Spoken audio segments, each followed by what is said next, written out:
はい、こんにちは、渡辺です。2月の18日、金曜日ですね。こんな環境で。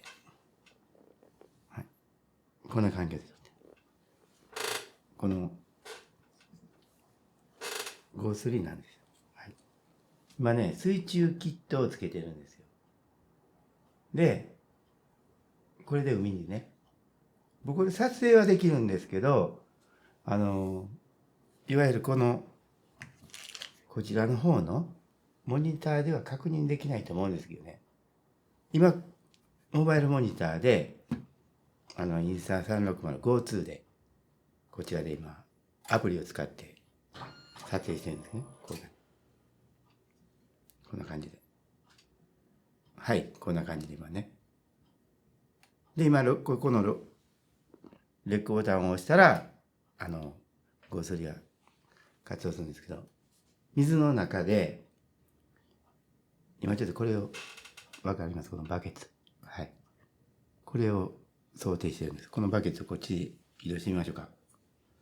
これはレックボタンを押してないんですけどね。よいしょ。バケツっていうか、この細長いのがね、ちょっとこっちをカメラを。目印はこの、ケロヨンで。このケロヨンはちょっと浮くかもしれない。沈むかな。今ここに水に8分目ぐらい水が入ってるんですよ。ここに。これちょっと。沈みましたね。はい。バランス悪いんですけど、中にいます。これを今からこう、沈めて、このモニターで映ったら、今は映ってるから映るんですよね。でも海の底って言うたら、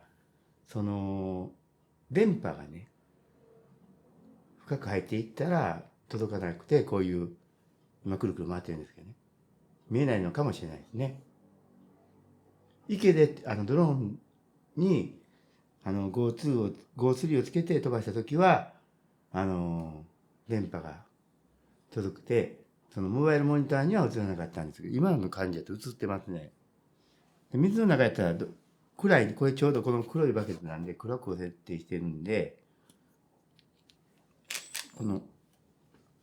これは防水かどうかわからないんですけど、とりあえずは、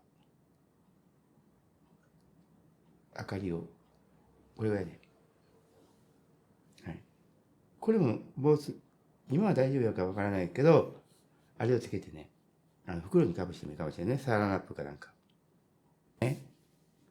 どうですかね。モニターに映ってるからね。はい。はい、今沈んできました、水の中。あ、見えますね。あ、カエル映りましたよ、ほら。わかりますこれ。ちょっと見えますかね、これ。ほら、カエル映りました。こっち側にしてようか。ほら。ね。バケツが邪魔になって見えないのかもしれませんね。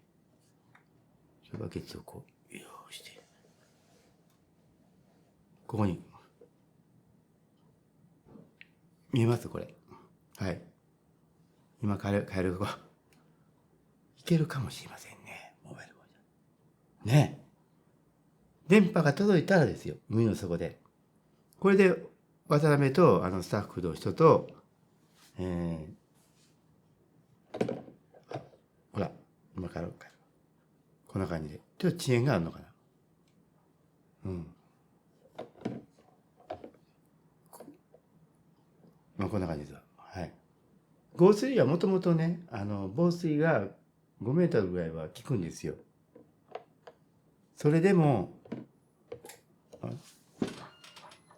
5メートルほどは効くんですけど、こう今こうゆっくりと、こう、ゆっくりとほら、こういう感じで。まあ、あと、編集の時これ映しますけどね。ここでは今ちょっとあまり見えないですけど、今よく綺麗に映ってますわ。はい。はい、こういう感じで、ケロヨンが。はい。こちらの方は一旦切りますね。もう、目が回るこんなグルグルしちゃったら。はい。心配なのはこの電池の方ですね。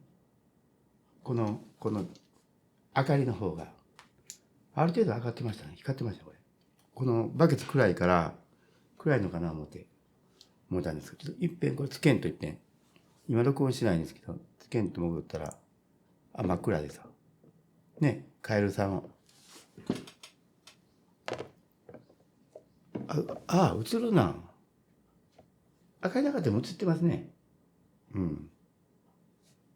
明かりなかったら映ってますわ。見えますこれ。帰ろう。ここ。よいしょ。よいしょ。こっち下へ。よいしょ。この、今、ちょっと足元に置いたんですね、バケツ。明かりがなかったも、明かりがなかったとしても、今ちょっと遅延があるんで、これで。これでどうですか。ほら。こういう感じ。モニターには映らないですね。はい。このね、ちょっと水が入るかな思ったけど、入らないですね。ここでね、水が入るかな思ったけど。今、ポタポタ落ちてるんですけどね。もう一種類あるんです、水中キットね。渡辺が一昨年かな、潜ったんですよ、淡路の海に。その時に潜った時の水中キットは、この GO3 の、このカバーごとね、一緒に入って、この持ち手は違いますけどね。潜っていったんですよ。映画を撮った動画です。また見てください。渡辺動画に残ってますわ。はい。ということで、これでほんなら一遍、釣り動画を。今日はもう動画には撮れなかったんですけどね、ちょっと会社の人と下見で行ったんですけど、当たりがピクピクとあったんですよ。小さい魚かもしれないですけど、この人で確認が取れるかもしれませんね。いや、よかったよかった。ね。ということで、渡辺今17時なんですけど、そうですね、20時まで事務仕事で頑張ります。はい。コメントありがとうございました。頑張りますんで。またチャンネル登録しますんで、よろしくお願いします。はい。